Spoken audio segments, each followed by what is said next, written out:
Hello everyone. Geeks for Geeks problem of the day की इस series में आज जो हम लोग क्वेश्चन करने वाले हैं वो है काउंट पेयर्स डिविजिबल बाय के। ये एक मीडियम लेवल का प्रॉब्लम है। चलिए समझते हैं कि प्रॉब्लम कहता क्या है। Given an array A R R and positive integer K, यहाँ यानी कि हमें एक एरे दिया होगा ए आर आर और एक पॉजिटिव इंटीजर के दिया होगा।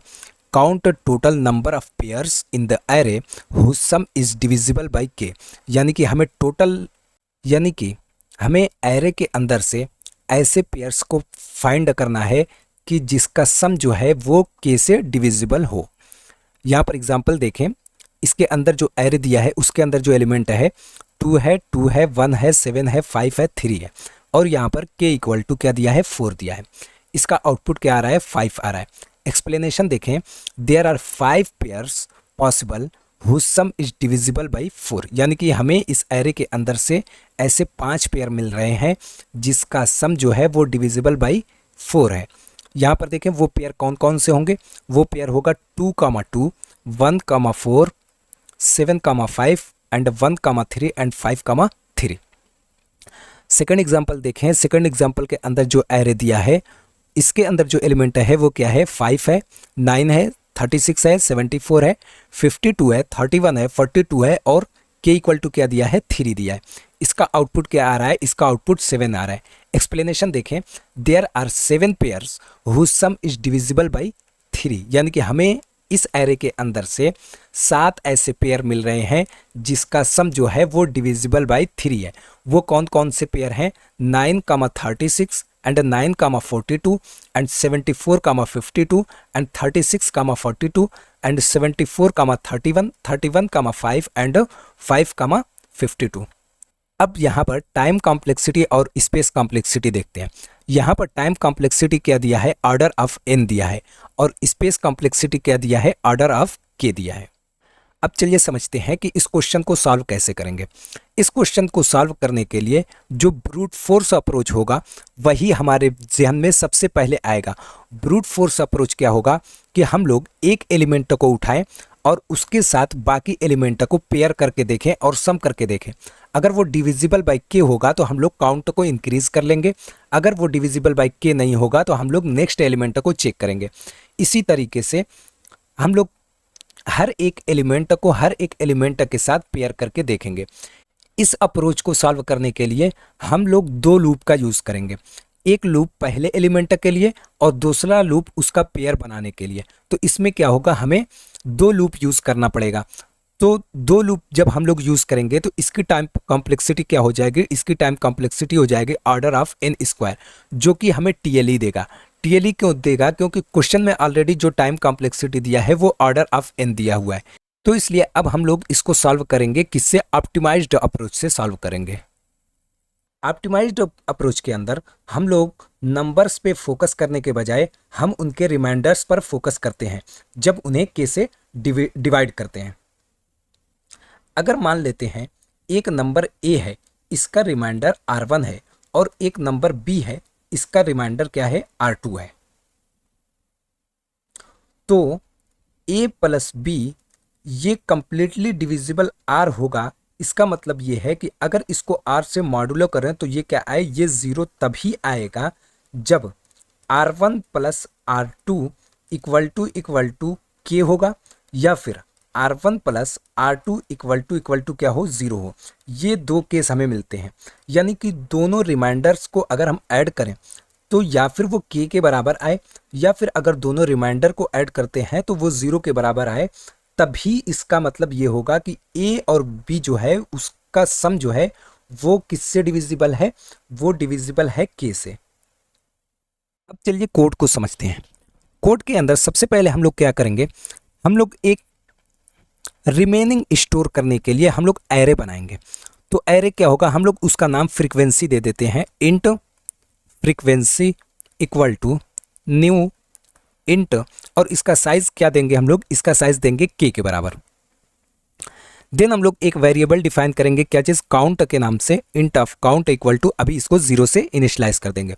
देन फॉर लूप लगाएंगे, कहाँ से कहाँ तक, int of i equal to 0, i less than ARR dot length, then i plus plus.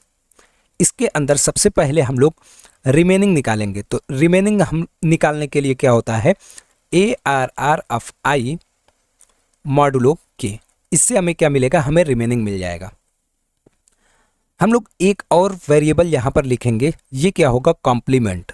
कोई भी नंबर के से डिविजिबल तभी होगा जब रिमेनिंग प्लस कॉम्प्लीमेंट जो है, अगर इन दोनों को ऐड करें तो इसका सम 0 आना चाहिए या के बराबर आना चाहिए। तो इंट कॉम्प्लीमेंट इक्वल टू क्या हो जाएगा, के माइनस रिमेनिंग मॉडुलो के। कॉम्प्लीमेंट मिलने का मतलब ये है, यानी कि अगर ये कॉम्प्लीमेंट जो नंबर आएगा वो फ्रीक्वेंसी के अंदर अगर पहले से प्रेजेंट होगा तो इसका मतलब ये हो जाएगा कि उसका पेयर हमें मिल चुका है। तो हम लोग उस काउंट को क्या करेंगे, वहाँ से इंक्रीज कर देंगे। तो क्या हो जाएगा, count plus equal to frequency of किसकी, कॉम्प्लीमेंट की। देन हम लोग रिमेनिंग की जो फ्रीक्वेंसी है उसको अपडेट करेंगे, frequency of remaining plus plus, और यहाँ पर लूप एंड हो जाएगा और हम लोग यहाँ पर रिटर्न कर देंगे क्या चीज़, काउंट को रिटर्न कर देंगे। अब चलिए क्वेश्चन के अंदर जो एग्जाम्पल दिया हुआ है हम लोग उसी एग्जाम्पल को लेते हैं और उसका ड्राई रन करके देखते हैं। यहाँ पर देखें, ड्राई रन करने के लिए हमने क्वेश्चन के अंदर जो पहला एग्जाम्पल दिया हुआ है हमने उसी एग्जाम्पल को ले लिया है। तो अब चलिए यहाँ पर ड्राई रन को शुरू करते हैं। तो इसको शुरू करने के लिए सबसे पहली चीज़ क्या थी, वो ये थी कि हम लोग एक एरे बनाएंगे जिसका साइज़ क्या होगा, जिसका साइज़ होगा 4। जावा के अंदर जब भी कोई भी एरे हम बनाते हैं तो इसकी इनिशियल वैल्यू क्या होगी, 0 से इनिशियलाइज हो जाएगी। और इस एरे का नाम हम लोग क्या दे देते हैं, इस एरे का नाम हम लोग फ्रीक्वेंसी दे देते हैं।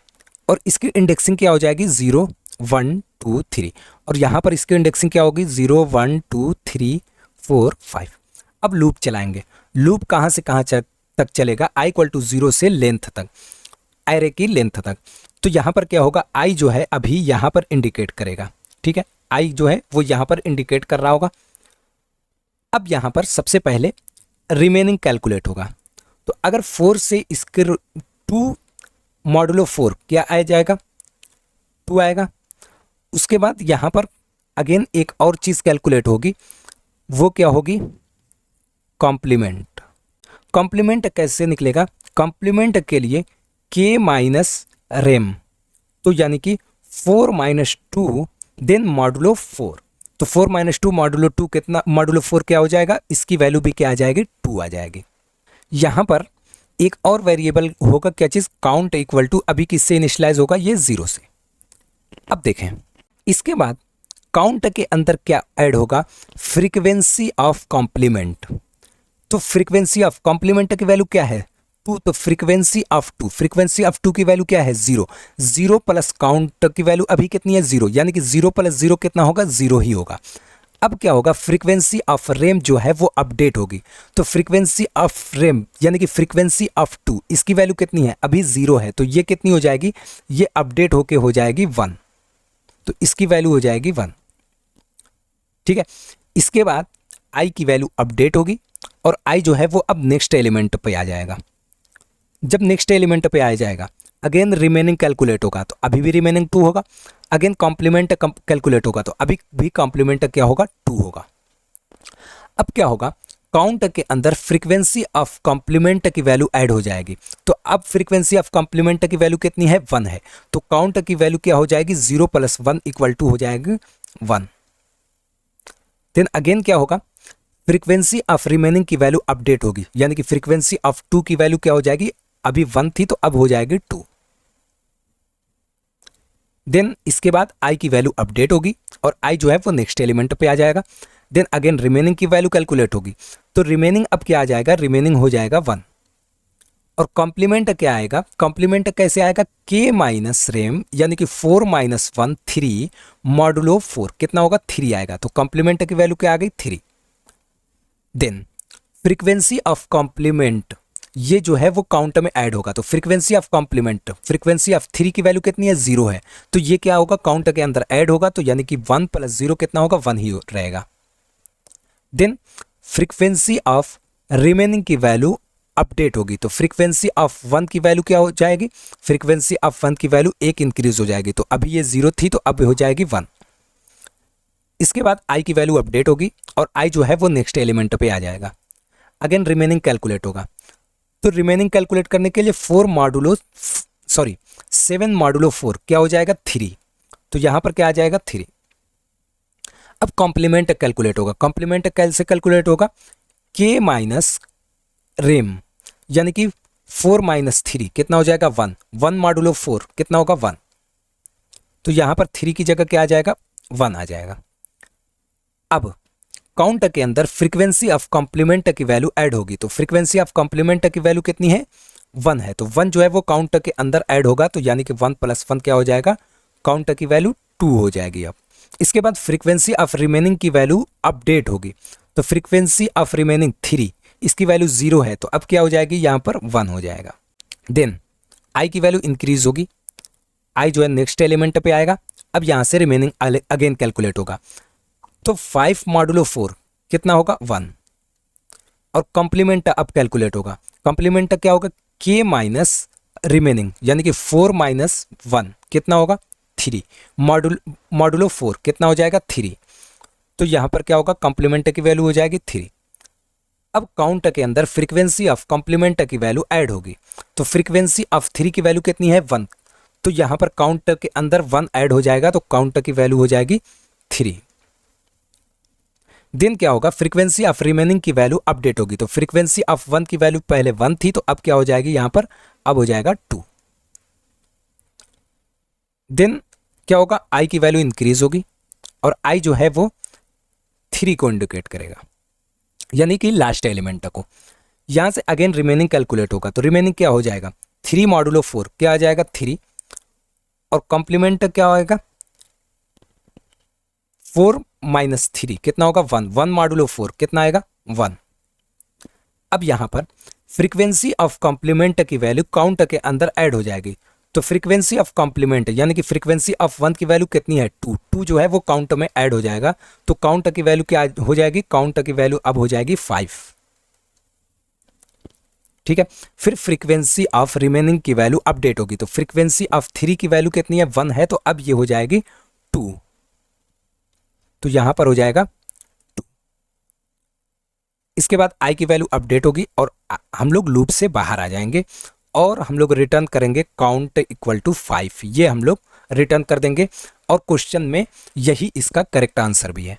यहाँ पर अगर टाइम कॉम्प्लेक्सिटी देखें तो ये हो जाएगी ऑर्डर ऑफ n। क्यों ऑर्डर ऑफ n होगी, क्योंकि हम लोग एक ही लूप यूज कर रहे हैं। अगर स्पेस कॉम्प्लेक्सिटी देखें तो वो हो जाएगी ऑर्डर ऑफ k, क्योंकि हम लोग k स्पेस की एक एरे यूज कर रहे हैं। अब चलिए GFG के प्लेटफॉर्म पे चलते हैं और इस कोड को रन करके देखते हैं। यहाँ पर देखें हम लोग GFG के प्लेटफॉर्म पे आ चुके हैं। सबसे पहले हमने एक फ्रीक्वेंसी नाम का एक एरे बनाया है और इसकी साइज कितनी दी है, इसकी साइज जो है वो हमने k के बराबर दे दी है और एक वेरिएबल हमने डिफाइन किया है इंट काउंट के नाम से, जिसको अभी हमने 0 से इनिशियलाइज किया है। उसके बाद हमने फॉर ईच लूप लगाया है, किसके अंदर, एरे के अंदर। हमने इस करंट जो वेरिएबल हमने इसका दिया है वो क्या दिया है, नम के नाम से। देन हम यहाँ पर रेम को कैलकुलेट कर रहे हैं, देन यहाँ पर हम लोग कॉम्प्लीमेंट को कैलकुलेट कर रहे हैं और हर बार हम लोग काउंट के अंदर फ्रीक्वेंसी ऑफ कॉम्प्लीमेंट को ऐड कर रहे हैं और साथ में हम लोग फ्रीक्वेंसी ऑफ रिमेनिंग की वैल्यू को 1 से इंक्रीज कर दे रहे हैं और लास्ट में हमने यहाँ पर देखे काउंट को रिटर्न कर दिया है। अब चलिए इसको रन करके देखते हैं। यहाँ पर देखें ये सक्सेसफुली रन हो रहा है। अब चलिए इसको सबमिट करके देखते हैं। ये देखें यहाँ पर ये सक्सेसफुली सबमिट भी हो चुका है। तो मिलते हैं कल की वीडियो में एक और नए क्वेश्चन के साथ।